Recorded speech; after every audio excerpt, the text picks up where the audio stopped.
الحمد للہ رب العالمین، الصلاة والسلام علی سید الانبیاء والمرسلین وعلی آلہ واصحابہ اجمعین، اما بعد فاعوذ باللہ من الشیطان الرجیم، بسم اللہ الرحمن الرحیم۔ قل إن كنتم تحبون الله فاتبعوني يحببكم الله ويغفر لكم ذنوبكم والله غفور رحيم۔ صدق الله مولانا العظيم وصدق رسوله النبي الكريم الأمين، ونحن على ذلك لمن الشاهدين والشاكرين والحمد لله رب العالمين۔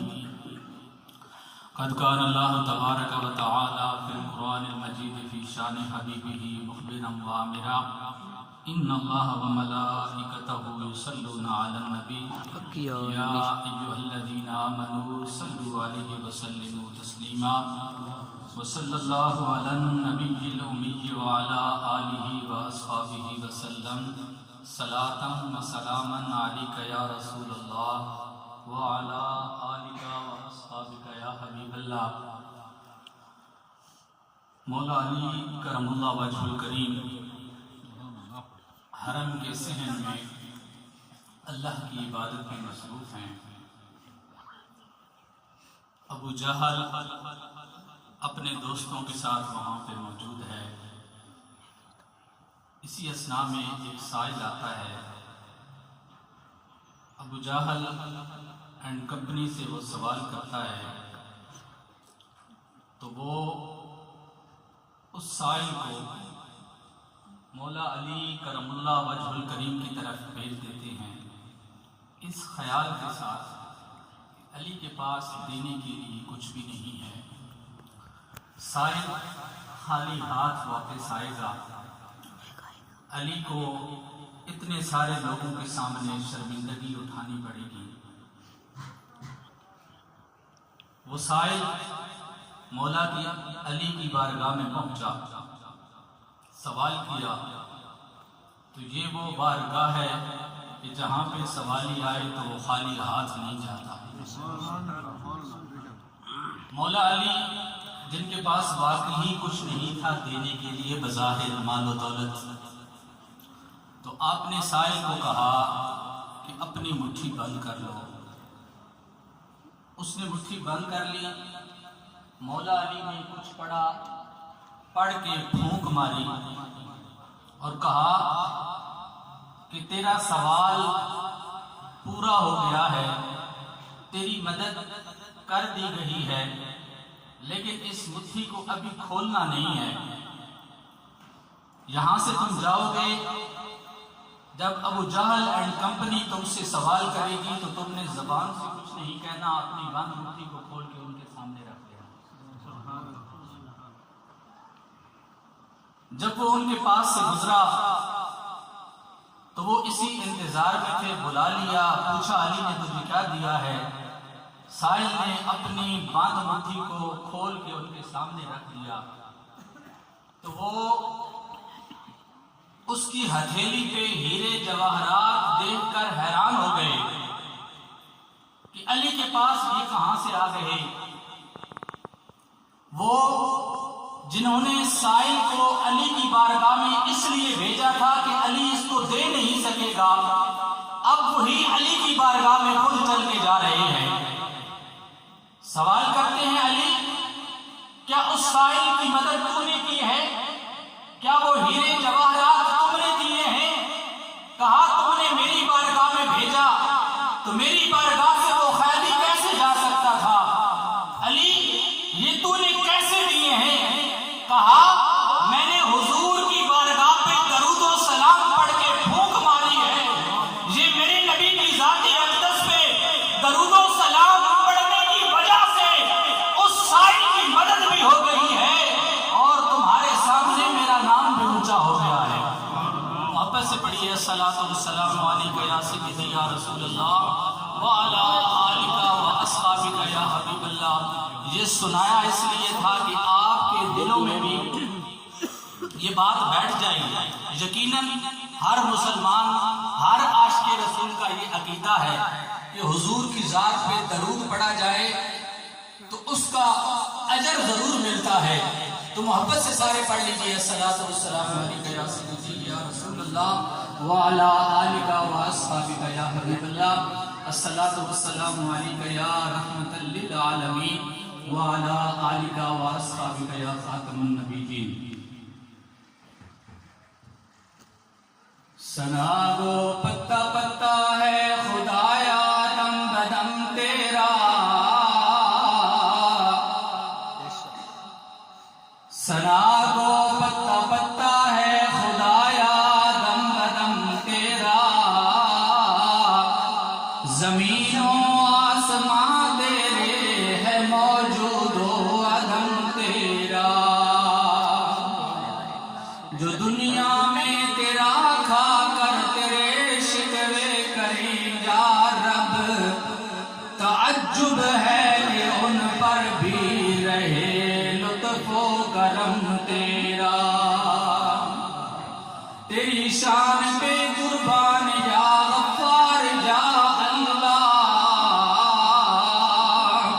مجھے تو نے دیا عشق شہ ابرار یا اللہ، تیرے فضل و کرم نے کی جو میری عزت افزائی،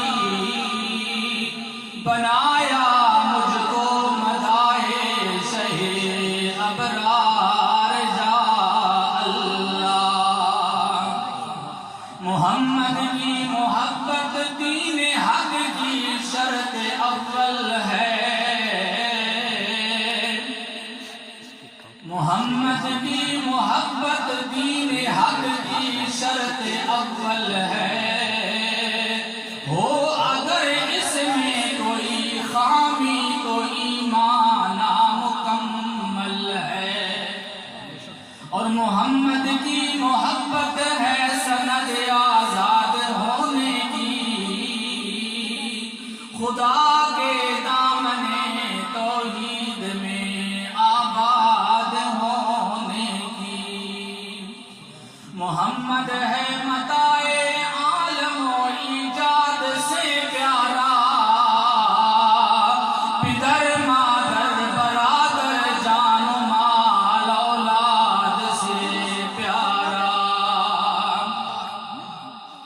نماز اچھی، حج اچھا، روزہ اچھا، زکوٰۃ اچھی، مگر میں باوجود اس کے مسلمان ہو نہیں سکتا، نہ جب تک کٹ مروں میں شاہ فتح کی عزت پر، خدا شاہد ہے کامل میرا ایمان ہو نہیں سکتا۔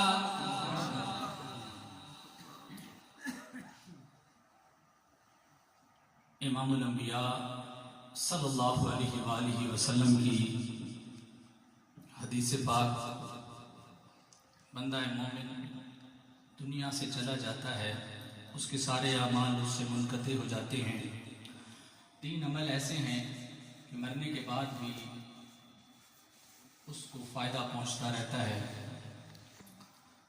صدقہ جاریہ، نافع علم اور نیک اولاد۔ جناب راجہ ذوالفقار صاحب اور راجہ ابرار صاحب، راجہ یعقوب صاحب نے کریم آقا علیہ الصلوۃ والسلام کی اسی حدیث پاک پہ عمل کرتے ہوئے آج یہ محفل پاک سجائی ہے۔ میری دعا ہے اللہ تعالیٰ ان کے والد مرحوم کی کامل مغفرت فرمائے۔ سامعین محترم، برادران، علامہ قاری ظفر اقبال صاحب کی محبت ہے کہ انہوں نے حکم فرمایا اور میں حاضر ہوا۔ دعا ہے اللہ تعالیٰ یہ محبت سلامت رکھے۔ سٹیج پہ میرے سر کے تاج علماء کرام برادرم علامہ قاری شفیق الرحمان نقشبندی صاحب، علامہ قاری سرفراز صدیقی صاحب اور جناب علامہ قاری شہزاد نقشبندی صاحب تشریف رکھتے ہیں۔ اللہ تعالیٰ ان علماء کا سایہ ہمارے سروں پہ تعداد قائم فرمائے۔ آپ تمامی احباب محفل پاک میں شریک ہوئے، اللہ پاک آپ کی اور میری حاضری بھی اپنی بارگاہ سمدیت میں قبول فرمائے۔ کوئی روایتی خطیب نہیں ہوں، بس سادی سادی گفتگو ہے، انشاءاللہ مختصر وقت میں جو بھی ہو سکا آپ کے سامنے بیان کروں گا۔ دعا کریں اللہ تعالیٰ مجھ ناچیز کو حق بات بیان کرنے کی توفیق عنایت فرمائے، آمین، اور رب تعالیٰ ہم سب کو حق بات قبول کرنے اور اس پر عمل پیرا ہونے کی توفیق عنایت فرمائے۔ سامعین محترم، انسان فطرتی طور پر کچھ چیزوں سے محبت کرتا ہے۔ یہ محبتیں انسان کے اندر فطرتاً موجود ہوتی ہیں۔ انسان کو مال سے محبت ہوتی ہے، اولاد سے وہ پیار کرتا ہے، اور اسے اپنی جان بہت زیادہ عزیز ہوتی ہے۔ یہ ساری محبتیں دنیاوی محبتیں ہیں، اور یہ یک طرفہ محبتیں ہیں۔ ان کی مثال ایسے ہے جیسے مچھلی کو پانی سے محبت ہے، یک طرفہ محبت ہے، مچھلی پانی کے بغیر نہیں رہ سکتی، لیکن اگر پانی میں مچھلی نہ ہو تو پانی کو کوئی فرق نہیں پڑتا۔ شمع پروانے سے عشق کرتی ہے، پروانہ شمع سے عشق کرتا ہے، اس پہ اپنی جان بار دیتا ہے، لیکن شمع کو پروانے کی کوئی فکر نہیں ہوتی۔ چکور چاند سے محبت کرتا ہے اور چاند کی محبت میں لمبی پرواز کرتا ہے، اپنی جان دے دیتا ہے، چاند کو اس کی کوئی پرواہ نہیں ہوتی، کیونکہ یہ یک طرفہ محبت ہے۔ بلبل کو پھول سے محبت ہے، بہار میں پھول نہیں اگیں گے، بلبل پریشان رہے گا، لیکن پھول کو بلبل کی کوئی پرواہ نہیں ہے۔ تو عرض کرنے کا مقصد یہ ہے کہ یہ ساری دنیاوی محبتیں یک طرفہ محبتیں ہیں۔ آؤ تمہیں ایک ایسی محبت بتاؤں کہ جو یک طرفہ نہیں ہے، تمہاری طرف سے اس محبت کا اظہار ہوگا، ادھر سے جواب بھی ملے گا، اور وہ محبت ہے محبت الہی۔ میرا رب کہتا ہے میرے بندے تو میری طرف ایک قدم چل کے آ، میں تیری طرف 100 قدم چل کے آؤں گا۔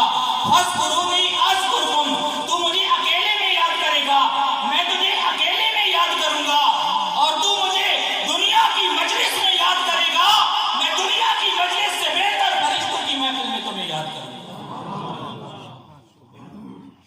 یہ یک طرفہ محبت نہیں ہے، اس کا اجر ہے۔ اب سوال یہ پیدا ہوتا ہے کہ اللہ کی محبت حاصل کیسے ہوگی؟ رب کی محبت کو پائیں گے کیسے؟ تو میرے نبی کے غلاموں، اللہ پاک نے قرآن کے اندر اس بات کو کھول کے بیان کر دیا۔ فرمایا کل، اے میرے پیارے حبیب آپ فرما دیجئے، کل کہہ کے اپنی بات بھی منہ سے تیرے سنی، اللہ کو ہے اتنی گفتگو پسند۔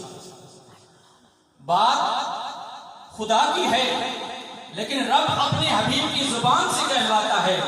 فرمایا کل، اے حبیب آپ فرما دیجئے، ان کنتم تحبون اللہ، اگر تم اللہ سے محبت کرتے ہو، فاتبعونی، میری اتباع کرو، یحببکم اللہ، اللہ تم سے محبت کرے گا۔ اللہ کی محبت مصطفیٰ کی محبت ہے۔ نبی سے محبت کرو گے رب کی محبت مل جائے گی۔ اور سامعین محترم، حضور کی محبت صلہ کیا ملتا ہے؟ میں نے پہلے عرض کیا تھا کہ یہ دنیاوی محبتیں یک طرفہ محبتیں ہیں، لیکن اللہ اور اس کے رسول کی محبت صلہ کیا ملتا ہے؟ امام مالک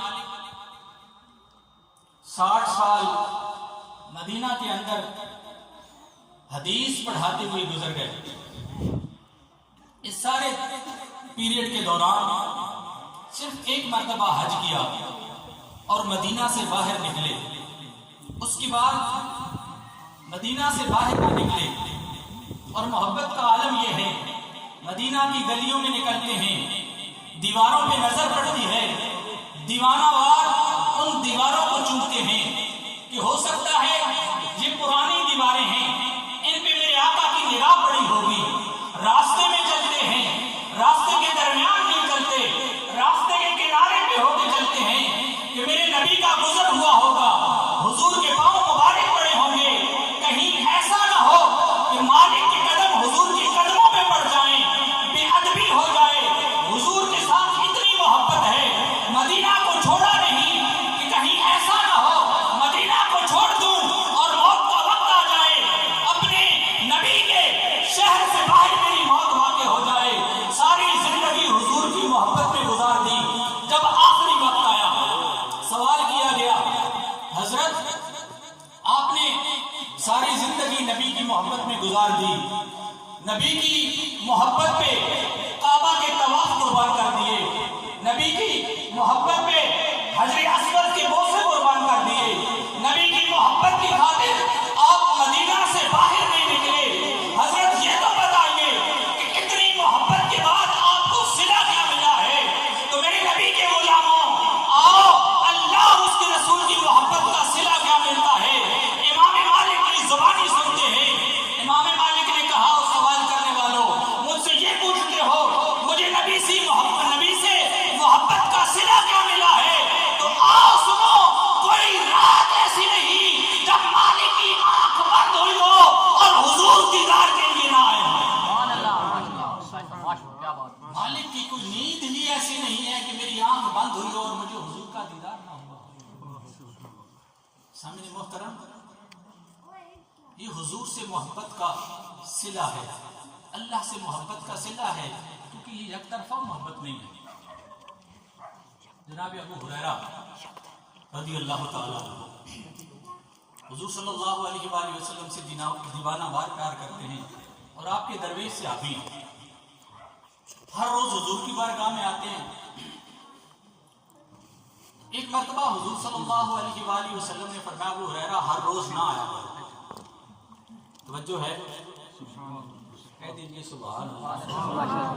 میری گفتگو بس ایسی ہے، شعر و شاعری اور سرگل تو نہیں ہے، بہرحال باتیں حضور کی ہیں۔ جب باتیں اپنے حبیب کی ہوں تو پھر یہ نہیں دیکھا جاتا کہ کون بیان کر رہا ہے، کیسے بیان کر رہا ہے، بس یہ دیکھا جاتا ہے کہ بیان کیا کر رہا ہے۔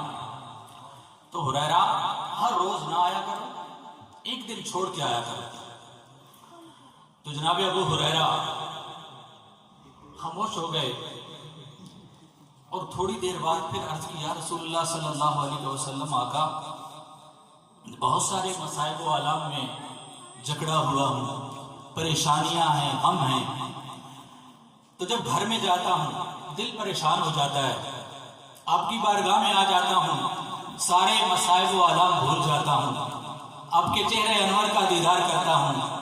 صحابہ، وہ صحابہ جن کی ہر صبح عید ہوتی تھی، صحابہ وہ صحابہ جن کی ہر صبح عید ہوتی تھی، خدا کا قرب حاصل تھا، نبی کی دید ہوتی تھی۔ صحابہ کی محبت یہ ہمارے عقیدہ ہے۔ سامعین محترم، عرض کرتے ہیں، یا رسول اللہ صلی اللہ علیہ وسلم، آقا آپ کی بارگاہ میں حاضر ہوتا ہوں، آپ کے چہرے انور کو دیکھتا ہوں، آپ کے فرمان سنتا ہوں، دن سارا ایسے گزر جاتا ہے، سارے مصائب و آلام کو بھول جاتا ہوں۔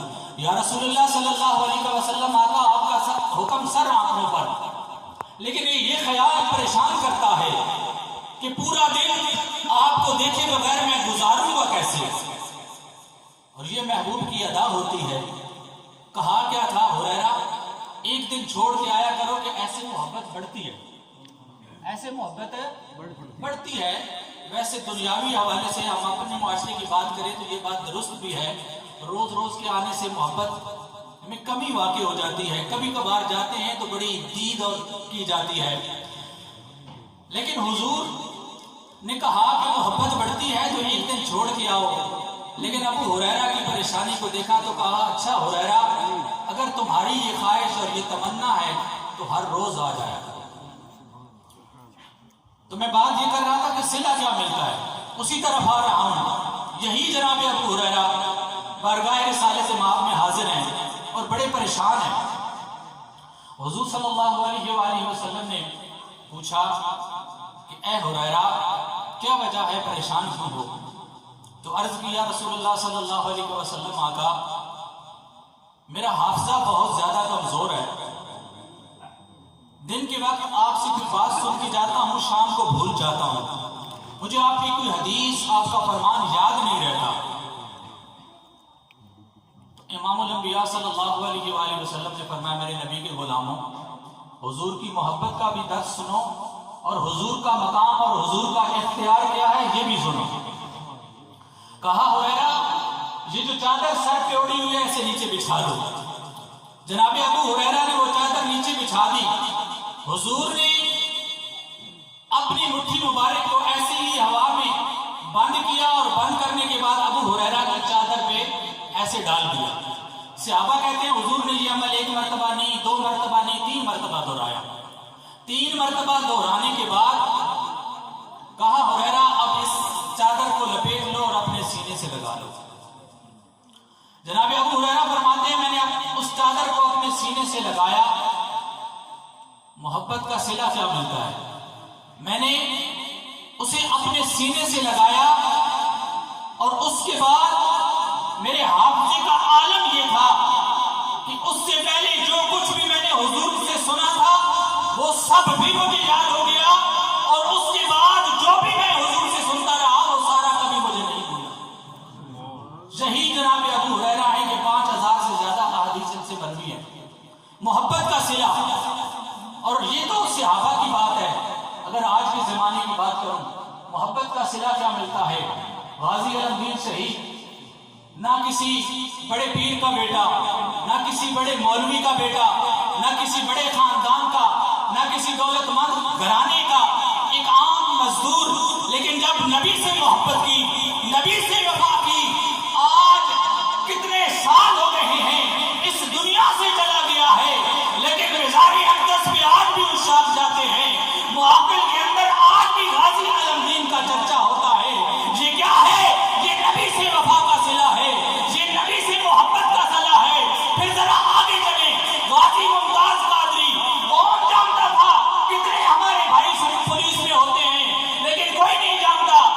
ریٹائرڈ ہو جاتے ہیں کوئی بھی نہیں جانتا، نام و نشان نہیں رہتا. لیکن وہ بھی ایک سپاہی تھا، وہ بھی پولیس والا تھا، لیکن نبی سے وفا کی، نبی سے محبت کی. تو آج اس کی قبر پہ بھی چرچے ہیں اور محافل کے اندر اس کا ذکر کیا جاتا ہے. یہ کیا ہے؟ نبی سے وفا کا صلہ ہے، نبی سے محبت کا صلہ ہے. ذرا آگے چلیے. کتنے بڑے بڑے پیر ہیں، کتنے بڑے بڑے علماء ہیں، لیکن ایک ایسا بھی تھا کہ جو ایک عام گھرانے میں پیدا ہوا، خاندانی پس منظر میں کوئی پیری نہیں ہے، کوئی مولوی نہیں ہے، کوئی اور خاص بات نہیں ہے، ایک عام مدرسے میں پڑھتا ہے. لاہور کی سرزمین پہ گمنام نام ہے، لیکن جب نبی کے ساتھ وفا کرتا ہے تو اس خادم حسین رضوی کے چرچے آج اس دنیا سے جانے کے بعد بھی ہر محفل کے اندر، ہر گلی کے اندر نعرہ یہی لگ رہا ہے، لبیک یا رسول اللہ، لبیک یا رسول اللہ، لبیک یا رسول اللہ. تاجدار ختم نبوت زندہ باد زندہ باد تاجدار ختم نبوت زندہ باد زندہ باد تاجدار ختم نبوت علامہ خادم حسین رضوی صاحب. میرے نبی کے غلاموں، نبی سے محبت کا صلہ، نبی سے وفا کا صلہ ہے کہ آج کتنے بڑے بڑے پیر ہیں، کتنے بڑے بڑے مولوی ہیں، لیکن جو علامہ خادم حسین رضوی کا نام اور جو ان سے محبت کا عالم ہے، اپنے ملک کو چھوڑیے، اپنے پڑوسی ملک کے اور بھی بہت سارے ممالک کے اندر ان کا نام لیا جاتا ہے.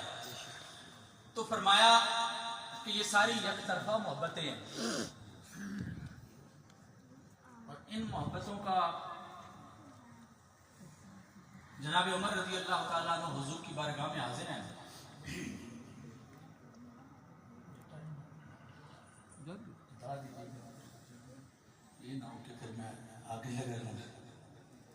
جناب عمر رضی اللہ تعالیٰ عنہ، کہہ دیجیے سبحان اللہ۔ حدیث پاک کا مفہوم اپنے الفاظ میں آپ کے سامنے بیان کروں گا۔ حضور کی بارگاہ میں حاضر ہیں تو امام الانبیاء صلی اللہ علیہ وآلہ وسلم نے سوال کیا، عمر بتاؤ ہم سے محبت ہے؟ عرض کی یا رسول اللہ صلی اللہ علیہ وسلم آقا آپ سے بے انتہا محبت ہے۔ کہا کتنی محبت ہے؟ عرض کی یا رسول اللہ صلی اللہ علیہ وسلم آقا کوئی معیار، کوئی پیمانہ، کوئی ترازو نہیں ہے کہ جس پہ جانچ کر بتایا جا سکے کہ عمر آپ سے کتنی محبت کرتا ہے۔ اچھا پھر چلو ہم ہی تمہاری محبت کو جانچتے ہیں، ذرا یہ تو بتاؤ کہ دنیا کی مال و دولت جو اللہ نے تمہیں عطا کیے ہیں ان سے بھی زیادہ ہم سے محبت کرتے ہو؟ تو جناب عمر عرض کرتے ہیں یا رسول اللہ صلی اللہ علیہ وسلم آقا یہ دنیا کی مال و دولت عمر کے سامنے کوئی حیثیت نہیں رکھتی۔ عمر یہ ساری دنیا کی مال و دولت آپ کے قدموں پہ نچھاور کرنے کے لیے ہر وقت تیار ہے۔ کہا اچھا یہ بتاؤ اولاد سے بھی زیادہ محبت کرتے ہو؟ عرض کی یا رسول اللہ صلی اللہ علیہ وسلم آقا عمر اپنی ساری اولاد کو آپ کے قدموں پہ قربان کرنے کے لیے تیار ہے۔ اچھا مال سے بھی زیادہ محبت کرتے ہو، اولاد سے بھی زیادہ پیار کرتے ہو، اب ذرا یہ تو بتاؤ کہ اپنی جان سے بھی زیادہ پیار کرتے ہو یا نہیں؟ جناب عمر جو حضور کے ہر سوال کا فوراً جواب دے رہے ہیں، اس سوال پہ آ کے رک گئے، خاموش ہو گئے۔ فرمایا عمر کیا وجہ ہے؟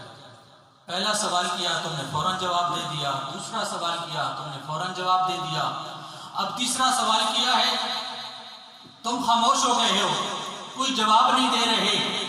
عرض کی یا رسول اللہ صلی اللہ علیہ وسلم آقا آپ نے پہلا سوال کیا، میرے دل نے پہلے فیصلہ کر لیا تھا، میں نے جواب دے دیا۔ آپ نے دوسرا سوال کیا، میرے دل نے پہلے فیصلہ کر لیا تھا، میں نے جواب دے دیا۔ یا رسول اللہ صلی اللہ علیہ وسلم آقا اب آپ نے تیسرا سوال کیا ہے، یا رسول اللہ صلی اللہ علیہ وسلم آقا ابھی تک میرے دل نے اس سوال کے جواب کے بارے میں کوئی فیصلہ نہیں کیا ہے، اس لیے میں خاموش ہو گیا۔ تو امام الانبیاء صلی اللہ علیہ وآلہ وسلم نے جناب عمر کی یہ بات سنی تو سن کے فرمایا والذی نفسی بیدہ لا یؤمن احدکم حتی اکون احب الیہ من نفسی، مجھے اس ذات کی قسم جس کے قبضہ قدرت میں مجھ محمد کی جان ہے، آدمی اس وقت تک مومن نہیں ہو سکتا جب تک کہ اپنی جان سے بڑھ کر مجھ سے محبت نہ کرے۔ جناب عمر نے سنا، پریشان ہو گئے، سوچنے لگے کہ میرا تو ایمان ہی کامل نہیں ہے، میری نمازیں، میرے اعمال صالحہ کدھر گئے؟ اور یاد رکھو میں اور آپ دنیا کے امام کے پیچھے نماز پڑھتے ہیں، عمر اس کے پیچھے نماز پڑھتا ہے جس کے پیچھے آدم سے لے کر عیسیٰ تک سارے نبی اور رسول مقتدی بن کے کھڑے ہوتے ہیں۔ وہ عمر حیران اور پریشان ہے، اور اس عمر کا مقام بھی سمجھتے جاؤ۔ حضور علیہ الصلوۃ والسلام نے فرمایا میرے بعد کوئی نبی نہیں، اگر نبی ہوتا عمر ہوتا۔ فرمایا عمر کی زبان پہ حق بولتا ہے، فرمایا عمر کے سائے سے شیطان ڈرتا ہے، اور عمر کی شان یہ ہے کہ اسلام قبول کیا۔ مسلمان چھپ کر اللہ کی عبادت کرتے ہیں کیونکہ وقت ایسا تھا، اسلام کے شروع کا دور تھا۔ تو عمر حضور کی بارگاہ میں حاضر ہوئے، عرض کرتے ہیں یا رسول اللہ صلی اللہ علیہ وسلم آقا کیا ہمارا رب سچا ہے؟ فرمایا عمر کیسی بات کرتے ہو، ہمارا رب سچا ہے۔ یا رسول اللہ صلی اللہ علیہ وسلم آقا کیا ہمارا دین سچا ہے؟ فرمایا عمر ہاں ہمارا رب بھی سچا ہے، ہمارا دین بھی سچا ہے۔ تو عرض کی یا رسول اللہ صلی اللہ علیہ وسلم آقا اگر ہمارا رب بھی سچا ہے، ہمارا دین بھی سچا ہے، تو یا رسول اللہ صلی اللہ علیہ وسلم آقا اب عمر آ گیا ہے، آج کے بعد مسلمان چھپ کر نہیں بلکہ حرم کے سیر میں سب کے سامنے اللہ کی عبادت کریں گے۔ عمر ننگی تلوار لے کے کھڑا ہوگا، اور پھر عالم یہ تھا کہ مسلمانوں کی صفیں بن جاتی ہیں، سب کی ایک سائڈ پہ امیر حمزہ ننگی تلوار لے کر کھڑے ہوتے ہیں، دوسری سائڈ پہ جناب عمر ننگی تلوار لے کے کھڑے ہوتے ہیں۔ وہی کفار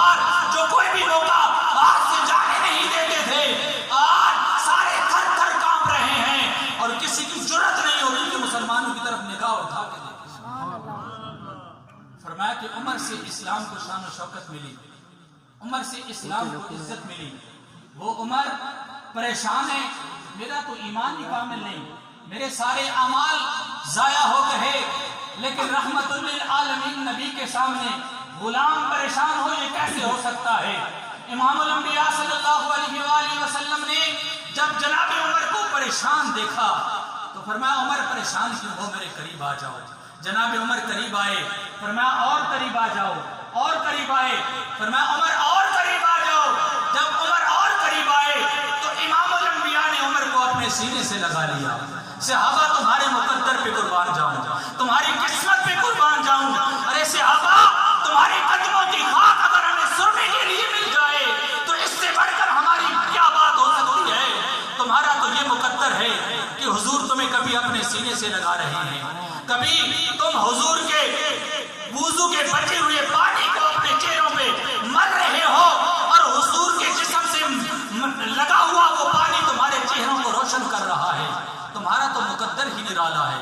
ارے وہ تو لوگ بڑے خوش قسمت ہیں جن کے دلوں میں صحابہ کی محبت ہے، جن کے دلوں میں صحابہ کا ادب ہے.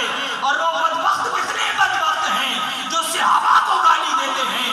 ارے نبی کے ساتھ محبت کرنے والا صحابہ سے بھی پیار کرتا ہے، اہل بیت اطہار سے بھی پیار کرتا ہے. میرے نبی کے ہر صحابی جان والے ہیں، لیکن پھر بھی میں اپنی زبان میں کہتا ہوں میرے نبی کا ایک ادنا سا صحابی، اور اس صحابی نے جس سواری پہ سفر کیا، سواری کی اس جانور کے قدموں کے ساتھ لگنے والی خاک ایک طرف اس امت کے سارے غوث کتب ابدال کے اندر، ایک طرف میرے نبی کے اس صحابی کے سواری کے پاؤں کے ساتھ لگنے والی مٹی کے برابر نہیں ہو سکتی. عمر سینے سے لگا لیا، جب سینے سے لگایا اور پھر جب جدا کیا، کہا اب عمر اپنے دل کی حالت بتاؤ. وہی عمر جو پہلے کہہ رہے تھے یا رسول اللہ میرے دل نے فیصلہ نہیں کیا. جب پھر سوال کیا عمر اب اپنے دل کی کیفیت بتاؤ، تو جناب عمر عرض کرتے ہیں یا رسول اللہ صلی اللہ علیہ وسلم، آقا اس ذات کی قسم جس نے آپ کو حق کے ساتھ مبعوث فرمایا، اب عمر اپنی جان سے بھی بڑھ کر آپ سے محبت کرتا. جب جناب عمر کی زبان سے یہ الفاظ ادا ہوئے تو حضور صلی اللہ علیہ وآلہ وسلم سے کہا عمر تمہارا ایمان کامل ہو گیا. ارے جناب عمر جیسا صحابی، حضور کی ابتدا میں نمازیں پڑھنے والا، حضور کے ساتھ جنگوں میں جہاد کرنے والا، وہ عمر کہ جو اپنے رشتہ داروں کو بھی نہیں دیکھتا، جنگ میں اپنے ماموں کو بھی قتل کر دیتا ہے، وہ عمر اگر یہ جواب نہیں دے پاتا تو جب تک وہ اس سوال کا جواب نہیں دیتا کہ یا رسول اللہ میں اپنی جان سے بھی آپ سے محبت کرتا ہوں، تب تک اس کا ایمان کامل نہیں ہوتا. تو میں اور آپ اگر اپنی جان سے بڑھ کر حضور سے محبت نہیں کریں گے تو ہمارا ایمان کیسے کامل ہوگا؟ تو فرمایا اگر میری محبت کے طلبگار ہونا تو میرے نبی کے ساتھ محبت کرو. یا اللہ اگر تیری نبی کے ساتھ ٹوٹ کر محبت کریں گے تو پھر کیا ہوگا؟ فرمایا پھر میں رب اعلان کروں گا، پھر تمہیں دعویٰ کرنے کی ضرورت نہیں ہوگی کہ ہم اللہ سے محبت کرتے ہیں، ہم اللہ سے پیار کرتے ہیں، بلکہ میں رب ہو کے یہ اعلان کروں گا دنیا والوں یہ وہ لوگ ہیں جنہوں نے میرے نبی کے ساتھ وفا کی، جنہوں نے میرے حبیب کے ساتھ محبت کی، اس لیے میں رب ہو کر اعلان کرتا ہوں ان لوگوں کے ساتھ میں محبت کرتا ہوں. اور بات یہاں پہ ختم نہیں کی، فرمایا وَيَغْفِرْ لَكُمْ ذُنُوبَكُمْ، تمہارے گناہوں کو بھی بخش دوں گا، کیونکہ میری شان یہ ہے کہ میں بخشنے والا اور مہربان ہوں، میرے نبی کے غلام ہیں. یہ ہماری قسمت میں لکھا ہے. محفل چاہے میلاد کی ہو، معراج کی ہو، شب برات کی ہو، 40ویں کی ہو، ایصال ثواب کی ہو، موضوع ہم کچھ بھی شروع کریں ہمارا اختتام محبت مصطفیٰ پہ ہی ہوتا ہے. میں ادھر بنکیالہ میں جمعہ پڑھاتا تھا، یہاں پہ ایک اسٹیشن ماسٹر تھے، یہ قاری صاحب جانتے ہیں، ظفر صاحب جانتے ہیں، بڑے محبت والے تھے. تو ایک دن میرے پاس آئے تو کہتے ہیں جی کہ میری والدہ آپ کی تقریر سنتی ہیں اور کہتی ہیں کہ ان حافظ صاحب کی جو بھی تقریر ہوتی ہے محبت مصطفیٰ پہ ہوتی ہے، اس کے علاوہ کسی اور پہ یہ بات ہی نہیں کرتے۔ عرض کرنے کا مقصد یہ ہے کہ ہم کوئی بھی محفل ہو، موضوع کوئی بھی شروع کریں، ہمارا اختتام محبت مصطفیٰ پہ ہوتا ہے کہ یہی وہ چیز ہے کہ جس سے ہماری دنیا کے اندر بھی ہمارے لیے نجات ہے اور آخرت میں بھی نجات ہے، دنیاوی کامیابی بھی اس میں ہے اور اخروی نجات بھی اسی میں ہے۔ علامہ اقبال نے کہا تھا نا کہ ان کے جب ہم غلام تھے، خلق کے پیشوا رہے، ان سے پھرے جہاں پھرا آئی کمی وقار میں۔ جب تک ان کی غلامی میں رہے تو کوئی بھی ہمارے سامنے نہ ٹک سکا۔ بڑی بڑی سپر پاوریں، بڑی بڑی دنیا کے طاقتیں مسلمانوں کے سامنے جھک گئیں، لیکن جب ان سے منہ موڑ لیا، ان کے ساتھ ہمارا تعلق کمزور ہو گیا، ہمارا تعلق ختم تو نہیں ہو سکتا لیکن کمزور ہو گیا، تو آج ہم پستی میں گر چکے ہیں، آج ذلت و پستی ہمارا مقدر بن گئی ہے۔ اگر ہم چاہتے ہیں کہ ہماری دنیا بھی بہتر ہو جائے، دنیا میں ہمارا نام ہو جائے اور اللہ بھی ہم سے راضی ہو جائے، ہماری آخرت بھی بن جائے، تو ہمیں پھر وہ رشتہ مضبوط کرنا ہوگا، ہمیں پھر اس تعلق کو مضبوط کرنا ہوگا، دامن مصطفیٰ کو مضبوطی کے ساتھ پکڑنا ہوگا اور محبت مصطفیٰ کا پٹا اپنے گلے میں ڈالنا ہوگا۔ اسی میں ہماری دنیاوی کامیابی ہے اور اسی میں ہماری اخروی نجات ہے۔ میرے کریم نبی صلی اللہ علیہ وآلہ وسلم کے غلاموں، بڑا نازک اور پرفتن دور ہے، بس یہی پیغام دوں گا کہ حضور کے ساتھ محبت کرو، حضور کے ساتھ وفا کرو، ان لوگوں کے ساتھ کھڑے ہو جاؤ جو حضور کی محبت کا اعلان کرتے ہیں، حضور کے ساتھ وفا کا اعلان کرتے ہیں اور جن کا مشن ہی یہی ہے، ان کے ساتھ کھڑے ہو جاؤ۔ اللہ کی قسم تمہاری دنیا بھی بن جائے گی، تمہاری آخرت بھی بن جائے گی، یہ ملک، اس کا معاشرہ، یہ امن کا گہوارہ بھی بن جائے گا، اس کی معیشت بھی ٹھیک ہو جائے گی، جہاں پر فتنہ و فساد بھی ختم ہو جائے گا، بدامنی بھی ختم ہو جائے گی، غربت و افلاس بھی ختم ہو جائے گی۔ اللہ کی قسم 75 سالوں سے اتنے سارے لوگوں کو آزما رہے ہو، ایک مرتبہ ذرا ان لوگوں کے ساتھ وابستہ ہو جاؤ جو محبت مصطفیٰ کی شمع لے کے اٹھے ہیں۔ اللہ کی قسم تمہاری دنیا بھی بدل جائے گی، تمہاری آخرت۔ سامعین محترم، آخر میں اللہ کی بارگاہ میں دعا گو ہوں، خالق کائنات میری یہ ٹوٹی پھوٹی گفتگو اپنی بارگاہ سمدیت میں قبول فرمائے۔ میرے جناب برادران راجہ برار صاحب، ان کی بڑی محبت ہے، ساری ہی آپ لوگ محبت کرتے ہیں، لیکن اتنے عرصے کے بعد انہوں نے مجھے 40ویں کی محفل پہ علامہ ظفر صاحب نے حکم فرمایا تھا، لیکن ایک ایمرجنسی کی وجہ سے میں وہاں پہ حاضر نہیں ہو سکا، تو انہوں نے کہا جی کہ اب پھر ہم محفل رکھیں گے تو آپ نے اس پہ بھی آنا ہے۔ میرے خیال میں پہلے ایک محفل 40ویں کی ہو گئی ہے، اب پھر انہوں نے محفل رکھی ہے، تو الحمدللہ حاضری ہوئی ہے۔ دعا ہے اللہ تعالیٰ یہ حاضری قبول فرمائے، اور میرا اور آپ کا یہاں پہ بیٹھنا، تلاوت، نعت خوانی، ذکر اذکار اور یہ احادیث مبارکہ اور باقی جو بھی اوراد و وظائف ہیں، یہ پڑھنا اپنی بارگاہ میں قبول فرماتے ہوئے